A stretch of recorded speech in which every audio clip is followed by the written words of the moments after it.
Good morning, class. Today I, Shivani Singh, welcome you all for your online class of ICT. So let's begin with our chapter 2, Memory and Storage. I would like to ask a question from you all. Where do you all keep your clothes?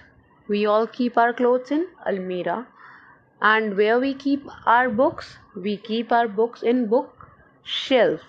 So this is a place where we store our clothes and books. Similarly, a computer also needs a place to store its data. And computer is a wonderful invention of human. It has many advantages such as fast speed, high storage capacity, and does not forget the instructions just given to. Computer is a wonderful invention. And what are the advantages of this computer? It is fast in speed, it has a high storage capacity, and the most important, it never forgets the instructions which we give it to it. For example, I give you a homework, and sometimes when I ask, Beta, where is your homework? Your reply is, Ma'am, I forget. This is the work which computer never do.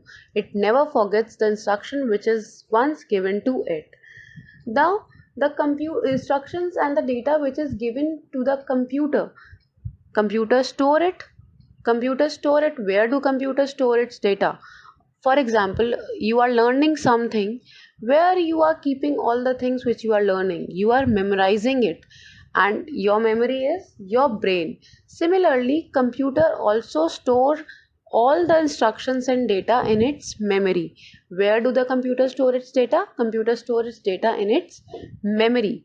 A computer memory consists of many storage locations that has a unique address. What do you mean by unique address? For example, you have to go to class 4th, but I have not told you which class 4th section you have to go. How you will find your section? I need to define that you have to go to 4th MLS. Then only you would be knowing it is a unique address, because in the school there would be only one 4th MLS. So this is the unique address. Similarly, computer also give its unique address to each and every storage thing what we are storing in our computer. Now, you go to the market and you buy rice. What do you say? Please give me few rice? No, you say give me 1 kg or 2 kg rice. Similarly, the unit which is used to measure the storage capacity of a computer is byte. What is it? Byte. A set of 8 bit is called byte. 1 byte is a binary digit and 8 bit means 1 byte. Now this is a chart of a memory management. How does it works?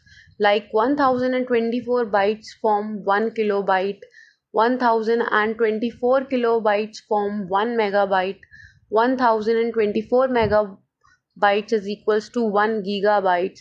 Similarly, the highest memory is 1 geobyte.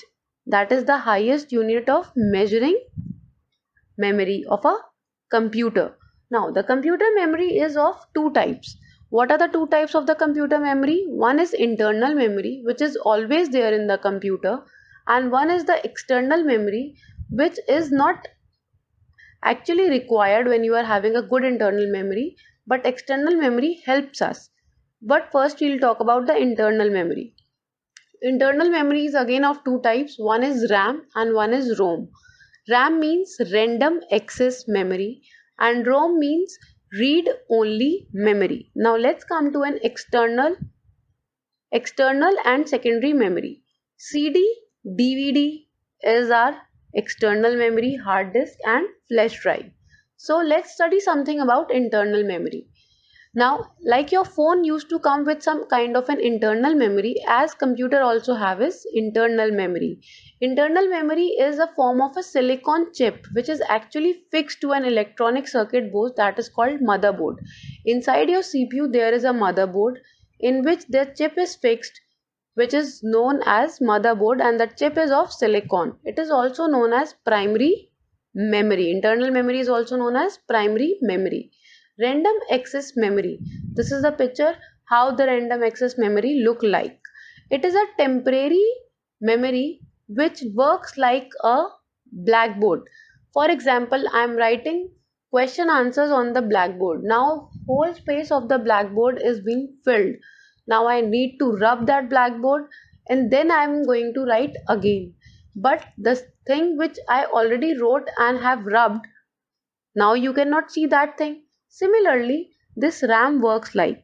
In this, when the information is rubbed once, it is lost, it never come back. Or for example, you are working and light goes off, then you cannot see it. It is called volatile memory. What do you mean by volatile memory? Which is lost when your computer is turned off. Now let's come to ROM, that is read only memory. ROM refers to the memory. ROM refers to the memory, which is a chip containing instructions that tell what to do. What does it do? It tells the instructions what computer has to do when it starts up. It is permanent, that's why it is called non-volatile. It is permanent, that's why it is called non-volatile. So in it, ROM, whatever it is written, it is never lost. In RAM, the content written is lost, and in ROM, the content written is not lost. Thank you, class, for listening to me.